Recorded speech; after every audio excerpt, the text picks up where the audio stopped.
ഇപ്പോഴും അടൂർ പ്രകാശ് മത്സരിക്കുമോ എന്ന കാര്യത്തിൽ സംശയമുണ്ടെന്നാണ് ശ്രീലാൽ പറഞ്ഞത്. ഇപ്പോൾ വി ഡി സതീശനും രമേശ് ചെന്നിത്തലയ്ക്കും ഒപ്പം കെ സുധാകരനും അടൂർ പ്രകാശും ഒക്കെ വന്ന് മത്സരിക്കുന്ന നിലയിൽ അങ്ങനെ ഇപ്പോൾ വി ഡി സതീശൻ്റെ ഒരു നേതൃത്വമെന്നോ അല്ലെങ്കിൽ ചെന്നിത്തലയുടെ നേതൃത്വമെന്നോ മാത്രം ധരിക്കേണ്ട, അതേ നിലയിലുള്ള നിര നേതാക്കളെ തന്നെ വെച്ച് ഒരു ഒരു ഒരു ഒരു ഓപ്പറേഷൻ യഥാർത്ഥത്തിൽ കെ സി ആഗ്രഹിക്കുന്നുണ്ടാവില്ലേ? മാത്രമല്ല ഇവരെല്ലാം കെ സിക്കൊപ്പം തന്നെ നിൽക്കുകയും ചെയ്യുമല്ലോ. അതാണതിൽ.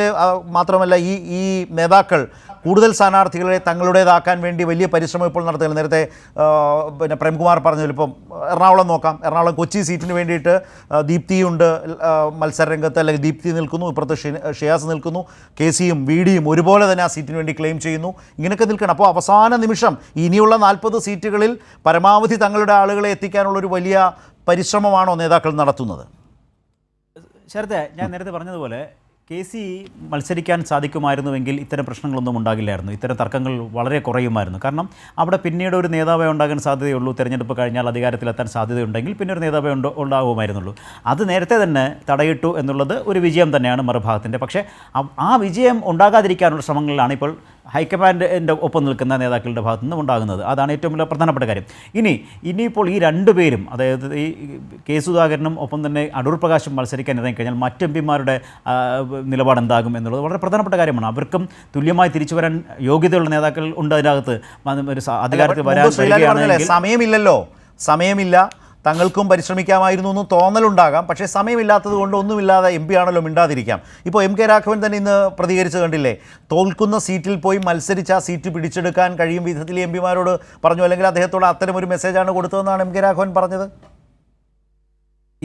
ഇത്തരത്തിലുള്ള മെസ്സേജുകളെല്ലാം കൊടുത്താലും ശരത്, അൾട്ടിമേറ്റ്ലി ഈ തീരുമാനമെടുക്കുന്നത് ഈ ചർച്ചകളൊക്കെ നമ്മൾ കാണുന്ന ചർച്ചകൾ, അതായത് ഇപ്പോൾ കഴിഞ്ഞ ദിവസം പറഞ്ഞത് ഇതിൻ്റെ സ്ക്രീനിംഗ് കമ്മിറ്റി ചെയർമാൻ മധുസൂദൻ മിസ്ത്രിക്ക് അസുഖമായതുകൊണ്ടാണ് ഈ ചർച്ച നീണ്ടുപോയത്. സ്ക്രീനിംഗ് കമ്മിറ്റി തുടക്കത്തിൽ കഴിയുന്ന ഒരു കാര്യമാണ്. അത് കഴിഞ്ഞാൽ കോർ കമ്മിറ്റിയിലേക്ക് പേര് പോയി കഴിഞ്ഞാൽ സ്ക്രീനിംഗ് കമ്മിറ്റിക്ക് പിന്നെ അതിനകത്ത് യാതൊരു റോളുമില്ല. സ്ക്രീനിംഗ് കമ്മിറ്റി കേരളത്തിൽ നിന്ന് നൽകുന്ന പേരുകൾ എടുത്ത് വെച്ച് അതിൽ നിന്നൊരു പേരുണ്ടാക്കി കൊടുക്കുന്നു. അതിനപ്പുറത്തേക്ക് ഈ സ്ക്രീനിംഗ് കമ്മിറ്റിയിലുള്ള ആ പേരെടുത്ത് നോക്കി സ്ക്രീനിംഗ് കമ്മിറ്റിയുള്ള പേരുകളൊന്നും ആയിരിക്കില്ല അവസാനം വരുന്നത്. അതൊക്കെ പല ഘട്ടത്തിൽ പല പേരുകൾ പല തലത്തിൽ എത്തിപ്പെടുന്നുണ്ടാണ്.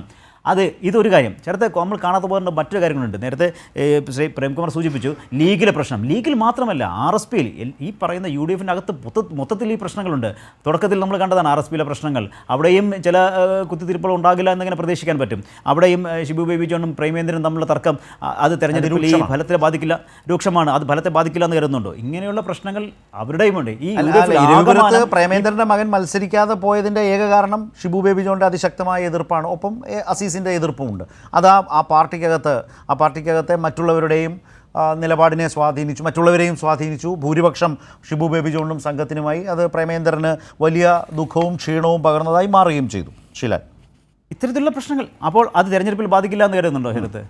ഇത് തെരഞ്ഞെടുപ്പിനെ ബാധിക്കാൻ സാധ്യതയുള്ള കാര്യം തന്നെയാണ്. അല്ലെങ്കിൽ അങ്ങനെയുള്ള ഒരു വിപരീത ഫലം ഉണ്ടാകുന്ന തലത്തിലേക്ക് കാര്യങ്ങൾ എത്തിപ്പെടാൻ സാധ്യതയുണ്ട് അണികൾക്കിടയിലേക്ക് ചെല്ലുമ്പോൾ. അത് തന്നെയാണ് കോൺഗ്രസിലേക്ക് വരുമ്പോഴും ഇത് തന്നെയാണ് പ്രതിസന്ധി ഉണ്ടാകുന്നത്. ഈ അവസാനം എല്ലാം മാച്ച് കളഞ്ഞ് ഒന്നിച്ചിറങ്ങുന്ന ഒരു സമയം പണ്ട് കോൺഗ്രസിലുണ്ടായിരുന്നു. അത് നമ്മൾ കാണുന്നതാണ്. കെ കരുണാകരൻ ആവശ്യപ്പെട്ട പ്രകാരം സ്ഥാനാർത്ഥിയെ മാറ്റി തെരഞ്ഞെടുപ്പ് പരീക്ഷ കാലം വരെ നമ്മൾ കണ്ടിട്ടുള്ളതാണ്. പക്ഷേ അങ്ങനെ അവസാനം എല്ലാം മറിഞ്ഞ് എല്ലാം മറുത്തു എന്ന് പറഞ്ഞ് ഇറങ്ങിയിട്ട് പ്രചാരണം നടത്താനുള്ള സമയമില്ല. 1. 2, ഈ പ്രചാരണത്തിൽ ഇറങ്ങുന്നത് ഇപ്പോൾ ഈ LDF സർക്കാരിൻ്റെ ഏറ്റവും വലിയ ഗുണങ്ങളിലൊന്ന്, ഞാൻ കഴിഞ്ഞ ദിവസങ്ങളിലുമൊക്കെ പറയുകയും എഴുതുകയൊക്കെ ചെയ്ത ഏറ്റവും പ്രധാനപ്പെട്ട കാര്യങ്ങളിലൊന്ന് LDF സർക്കാരിൻ്റെ ഗുണം, സർക്കാരിൻ്റെ ഒരു പ്രതിച്ഛായ ഉണ്ട്. അതിനൊപ്പം തന്നെ MLAമാരുടെ പ്രതിച്ഛായ. MLAമാർ ജനകീയരായ വളരെ ജനങ്ങൾക്കിടയിലേക്ക് ഇറങ്ങിച്ചെല്ലുകയും പ്രവർത്തിക്കുകയും അവർക്കൊപ്പം നിൽക്കുകയും ചെയ്ത MLAമാരാണ്. അത്ര പ്രതിച്ഛായോട് നിൽക്കുന്ന MLAമാരാണ്. ആ MLAമാരെയാണ് ഇവർ 10 ദിവസമോ 20 ദിവസത്തിൽ നേരിടാൻ പോകുന്നത്. പുതുമുഖങ്ങൾ ഒരു ഭാഗത്ത്, അതുപോലെ തന്നെ നിലവിലെ MLAമാർക്ക് വലിയ പ്രതിസന്ധി ഉണ്ടാവില്ല. ബാക്കി നേതാക്കൾ, ബാക്കി വരുന്ന സ്ഥാനാർത്ഥികൾ ഈ MLAമാരെ നേരിടാനാണ് പോകുന്നത്. അവിടെയാണ് പ്രതിസന്ധി. ഈ 10-15 ദിവസം കൊണ്ട്, അതിനിടയിൽ പെസഹവ്യാഴം വരുന്നു, ദുഃഖവെള്ളി വരുന്നു, ഇങ്ങനെയുള്ള അവധി ദിവസങ്ങൾ അതിനിടയിൽ വരുന്നു. ഇത്ര ദിവസം കൊണ്ട് വേണം ഇനി തിരിച്ചു പിടിക്കാൻ. അവിടെയാണ് പ്രശ്നം.